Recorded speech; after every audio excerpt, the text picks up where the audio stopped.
Speaking NC, or get the link at WTIBFM.com. The opinions expressed in this show are for general informational purposes only and not intended to provide specific advice or recommendations for any individual. To determine what investments may be appropriate for you, consult with your attorney, accountant, financial, or tax advisor prior to investing. Securities and investment advisory services are offered through Genois Wealth Management Incorporated, member FINRA SIPC. Now, here's your host for Financially Speaking, certified financial advisor, Jim Taunton. Welcome to Financially Speaking. Jim Taunton here, your host for the next 30 minutes. Hope you'll be glad you join me when it's all said and done. We have a guest. It's rare these days, thanks to compliance departments, that I have a guest in the financial industry, actually. And those of you watching on YouTube can actually see him in the bottom corner there. Those listening by radio on 103.7 FM will have to take my word for it. He is a good-looking man, I'm telling you. Good-looking guy. Thank you, Jim. And John actually is located in Salt Lake City, Utah, as we speak. I bet you're at home, though, from the looks of things. Actually, I'm in my office, Jim. And you're in your so office. Grateful.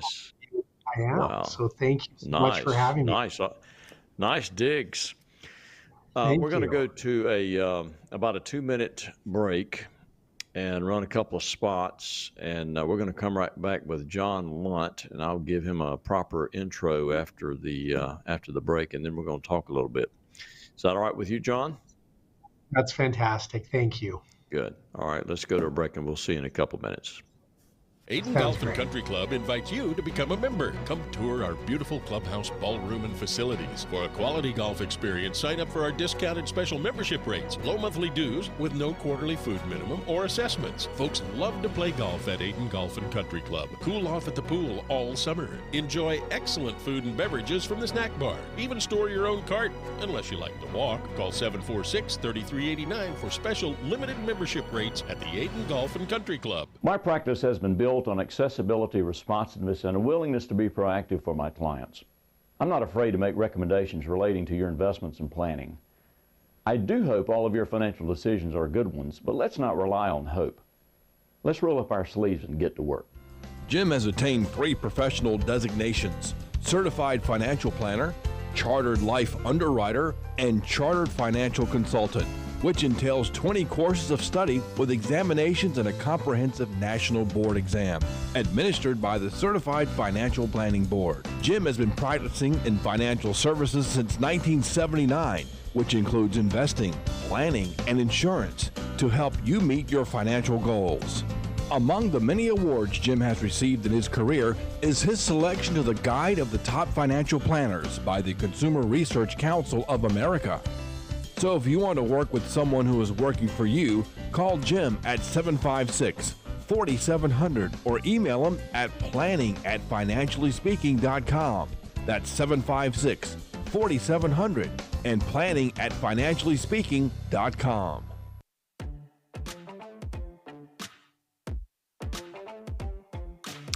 Welcome back to Financially Speaking. Jim Taunton here, and I'm going to be in conversation with John Lunt shortly, but let me just tell everyone that's listening well, if you're watching, you already know about it. But if you're listening, you can always go on YouTube and search Financially Speaking NC for North Carolina, and then subscribe, and you'll get notifications each week when we go on air. And John, you may want to play this back, so you could do that as well. And I'm talking with John Lunt of Lunt Capital. He is the founder of the firm. And I got to know John at an investment conference. I actually had the good fortune of his firm paying for my dinner one evening. And John was there, and really got to know him a little bit. And I like him a lot, and his partner for that matter. And I believe your son actually works with the firm too. Is that correct? Is Joe your son? Uh-oh, he froze. Technology is wonderful. There he goes. Okay. I think you're back. I don't hear him, though. Don't hear you, John. Hold on a second. Can you hear me now? I can hear you now, just like the cell phone commercial. Okay, wonderful. And Joe works with you, correct? He and does. He's your son? Yeah, okay. He's my son. It's great to have him part of the firm. Yeah, I have communicated with him by email on some of your product. We're not going to talk too much specifically about product tonight for a lot of reasons, not least of which is compliance would probably slap us on the wrist a little bit for that. We're going to talk in generalities about markets and whatnot. First of all, John, I assume you agree that last year the market definitely exceeded expectations. No question about it. I think I don't know of really anyone that anticipated that we'd see the strength in markets like we did. Yeah. And the consensus that I'm seeing, and what I want to hear from you probably more than anything tonight, is what your firm is thinking about this coming year and maybe into 2025. But, I'm on a lot of webinars. I talk to a lot of people, I read a lot of newsletters, whatnot. There is a large consensus that this year is going to be another great year, not like last year. I mean, nobody'd ever predict a 7-8% year, but a good, but maybe double-digit year, and then 25, they're thinking the same. Nobody goes out as far as 26. What is your firm thinking? Yeah, Jim, when we look out at the markets and the economy, we like to think in terms of scenarios.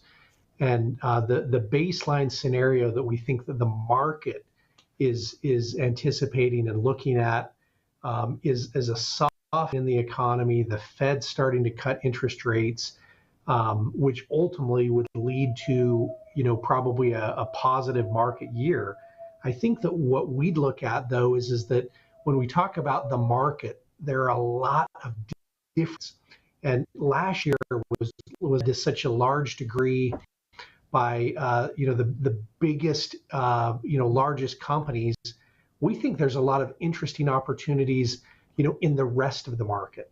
The other 493 companies in the market, and so right. We think that there's likely to be some opportunity there. Yeah, I was talking with another firm or listening to another firm, and they said the same thing, that small cap has a lot of catching up to do. They have underperformed for the last 10 years, essentially. And so it's hard to make the commitment to small cap because you look at the 10-year history and you say, man, I need to be in big companies. But many people are saying this year might be the year that small cap is going to catch up a little bit. Yes, small cap and interestingly, smaller companies within that large cap universe. If you were to look at the largest companies and then kind of weight those companies equally, as opposed to by the company size, the equal weight, S&P 500 dramatically underperformed last year versus the market cap weight, which is narrow and led by those biggest companies. The Magnificent Seven. The Magnificent Seven. We think there'll be interesting opportunity, within those, even large cap space, but maybe, away from those biggest companies. Yep. It's called a broadening of the market. And right. Most pundits are saying that is exactly what is going to happen. So if you're saying if clients have been top heavy in the very largest mega cap type companies, they may want to broaden it out a little bit in their portfolios, get a little more in the mid cap, small cap, and maybe go a little bit away from growth and a little bit more into value, that kind of thing. What about the growth versus value argument? Yeah, one of the things that we really like and how we invest is that we become kind of agnostic to that growth and value. We look and say, rotate to different factors as they're in favor. Certainly, we've been at a period of growth. The growth factor, growth investing. Undoubtedly, there'll be a time that it shifts back to value, and having either the ability to diversify, where you say, okay, I'm going to have exposure to both, or some kind of strategy that will rotate. That's where we think it becomes important to be diversified. Over time, none of us, best homework all of us do in the industry, but ultimately, the importance of of diversification that we really believe in. Good. I believe that makes you a bottom-up investor, right? You look at individual companies and their performance, their balance sheets, their cash flow, free cash flow, and what have you, and you make the decision based on what that particular company is doing, not whether their value or growth or any other title. Yeah, we like to think in terms of, there's so many lenses that you can look at the market through. What sector is a company in? We like to certainly look at that. We also like to look at what the underlying characteristics are of a company. What is it? Is it, how can we have attributes and characteristics that we can quantify and then group those together, and we call it factor investing. Lower volatility stocks, maybe it's higher stocks, maybe it's value stocks or growth stocks. There's lots of different ways to segment the market. The lens, an important lens to invest.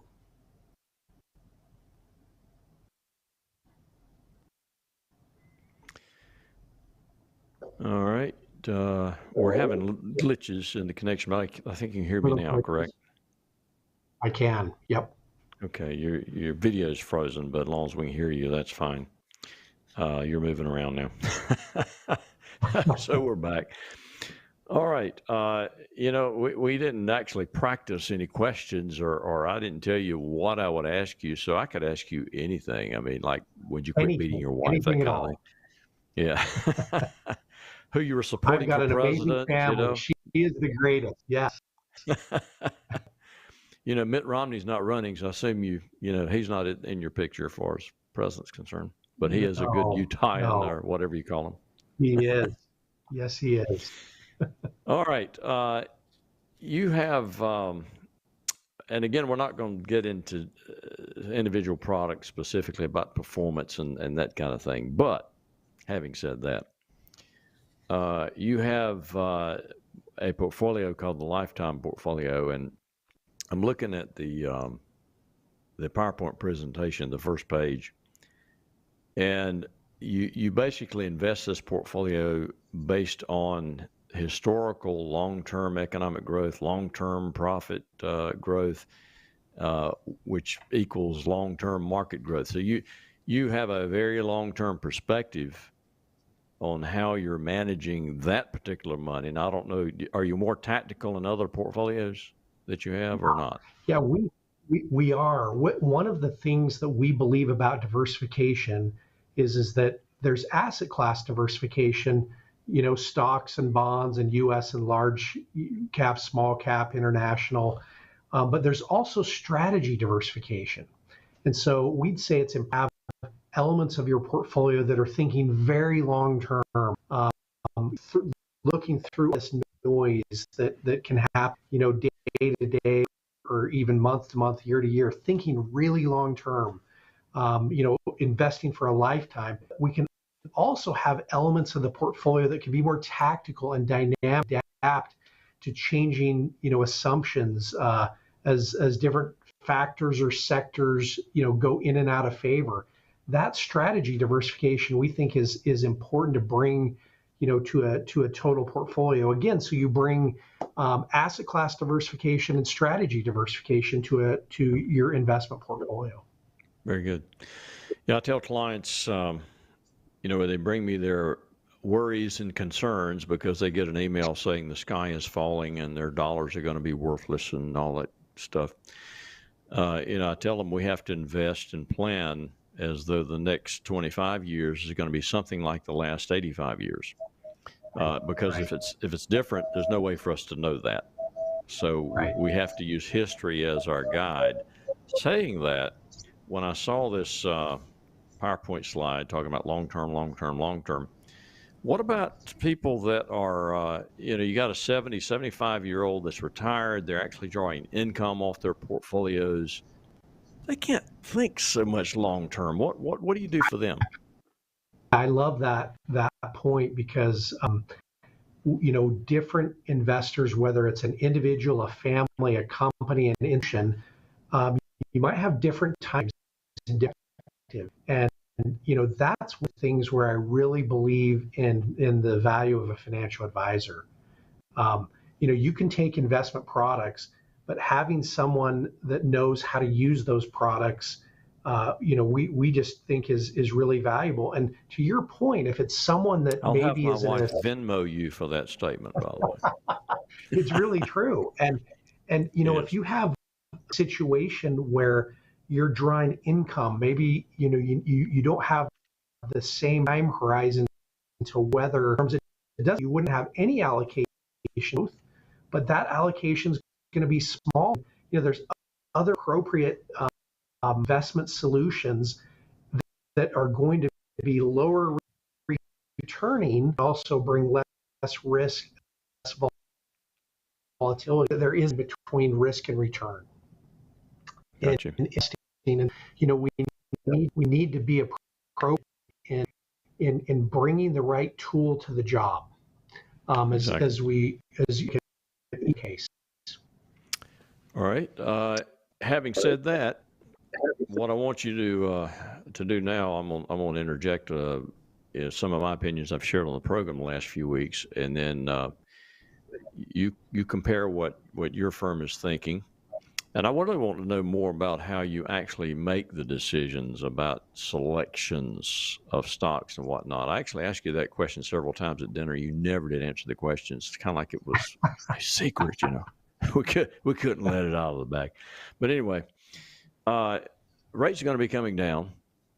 Therefore, Right. bonds that you're holding are going to appreciate in value. So you're going to be getting coupons plus an appreciation in price. So in my opinion, the fixed income market is going to perform pretty well. But in addition to that, the equity market is also, I believe, going to perform relatively well. I do believe that domestic is the place to be. I think U.S. market will perform better than certainly the Far East market, probably better than the European market. So the emerging market may perform a little bit better than those. This is my opinion now, based on all the information that I've tried to gather. I don't form my own opinions. I look at the consensus of opinions and kind of piggyback on those. What markets are you thinking that might do a little bit better than others, and how are you positioning portfolios for them? Yeah, I broadly would agree with your concept that we have bias. We certainly believe that there's a premium. You can say U.S. markets maybe are a little more expensive than international markets, but we think that's true for a reason. We think despite challenges that we could all point to of what's going on, we still think the greatest place to in the world and U.S. and how we're putting together portfolios, but we still have international allocation. Point to, wow, emerging markets in China are really undervalued. They may be, and again, we think one of the assumptions that's getting kind of recalibrated is, I think during my investment career, people, if you bring China into global economy and global markets, it's going to change their behavior. And I think people see the political risk associated with investing in certain markets. You can get a lot of that growth through the largest U.S. companies. And so, we think, again, opportunity, we'd be towards U.S., certain cap and small cap, there's some opportunity there, but we still like, large cap away from the Magnificent Seven. We think that there's going to be interesting opportunities there. Yeah, John, I think what consumers miss, the big point about domestic versus global or international, is the information. Investing is all about information, and money managers like yourself can obtain much more and much more accurate information about domestic companies. You don't know if the information you're getting about a Chinese company is real information, or if it's government propaganda. Correct. And we could say that about some other companies as well. But if you want to be safer, get companies that you can have the most information about, that what you know about, and that's domestic. Absolutely, I agree with that. We're in a world that's got so much great access to data, and now it's the integrity of that data that you have to look at. And to your point, we have a high degree of confidence in the data surrounding domestic U.S. companies. I agree. All right. How long has Lunt Capital been an entity? 21 years. 21 years. So did you start this company? You didn't start it immediately out of college, did you? No, I actually was in business school in New York City at New York University. Started to gather some family and friend money, built quantitative models. It went well enough that then I came home, started to manage our family office. Did that for about 5 years before forming Lunt Capital in 2001. Very good. And your partner, did you meet him? I'm sorry?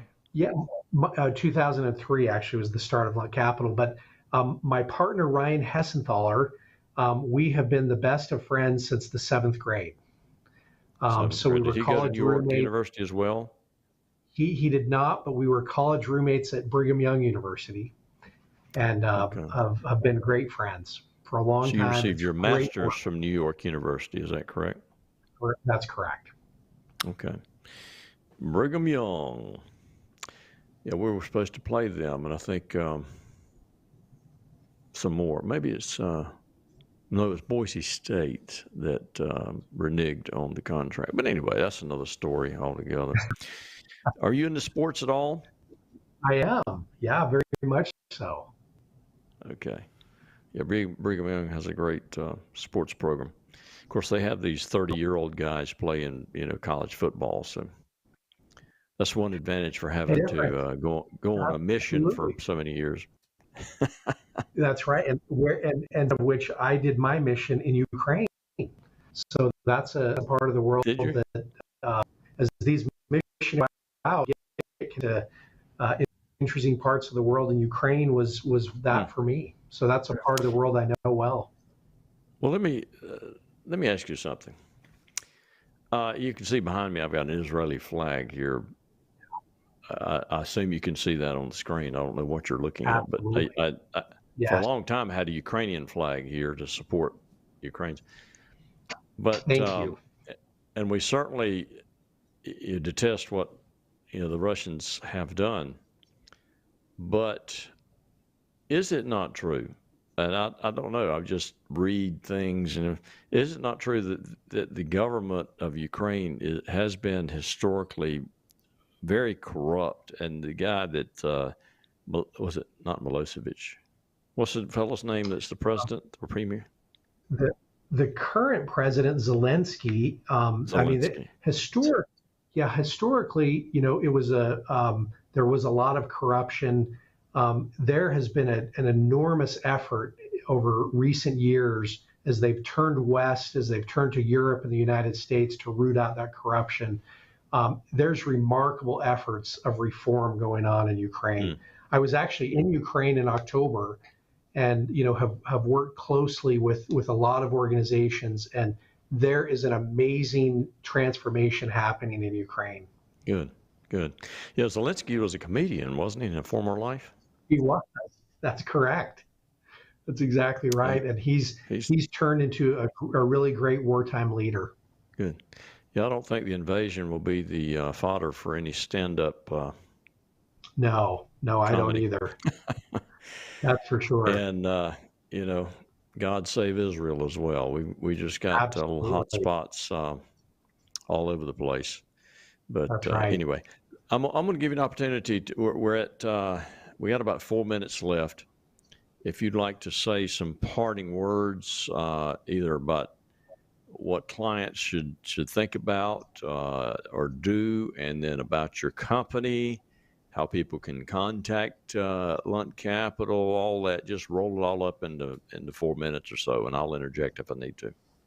Well, great. And Jim, we are grateful for the association with you. And I think that when we look out and think about what we've learned over 20 years of money management, there's some important lessons learned to us, and one of them really is that idea of really being a long-term investor. There's so many people that say they're long-term investors, but their behavior is suggest otherwise. And so one of the ways where I think you can really have an advantage as an investor is to have a sound, appropriate, careful investment approach, work with a financial advisor, but then be committed, have conviction, in that approach, and let investments do what they're designed to do.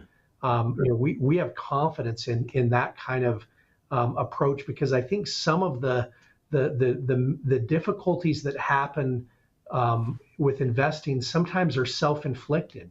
Our emotions get the best of us, or just our own behavior is a challenge. And so being committed to an appropriate investment long term, we think is important. And again, that doesn't mean you put your head in the sand. You need to be aware and adapt and change as market conditions change. But being to the long term, we're big believers in that.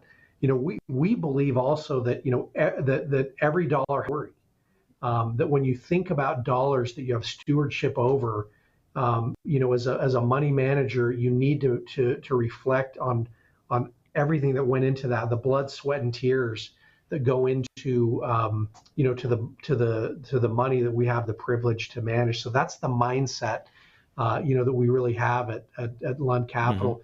Mm-hmm. And I really would highlight, we think there's great value in working with a financial advisor. There's so much complexity and tools, and making sure that you bring the right tool to the job.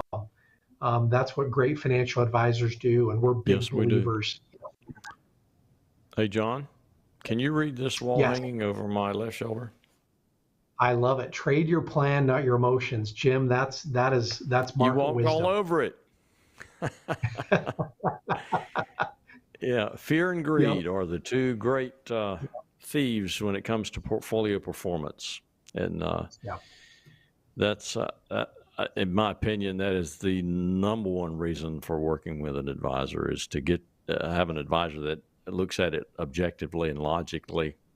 And I'm not emotional about a client's money because it's not my money. I know they're emotional about it because it's their money. Yeah. So, you're exactly right. And I guess really people can deal with Lunt Capital by working with an advisor that deals with Lunt Capital. Correct. I mean, correct? That's exactly right. Yeah. We work with financial advisors around the country. Yeah.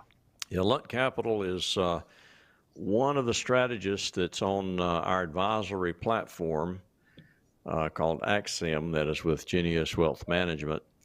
And I'm glad they have Lunt Capital on the platform there. Lunt Capital has 4 or 5 strategies, I believe, that's on the platform. Correct. Is that right? So I guess if you want Lunt Capital, just call Jim. Absolutely. Give Jim a call. 756-4700. Yeah. And it's been a pleasure, John. I hope you'll come back on sometime. I know you're extremely busy. I will. But I'd be thrilled to. Thanks for having me. Love to have you in a quarter, or maybe, or something like 3 months, 4 months. I'd love to. Okay. I've got music in my ear. That means we're out of time. And as always, this is Jim Taunton helping you make all of your financial decisions good ones. Good night, everyone.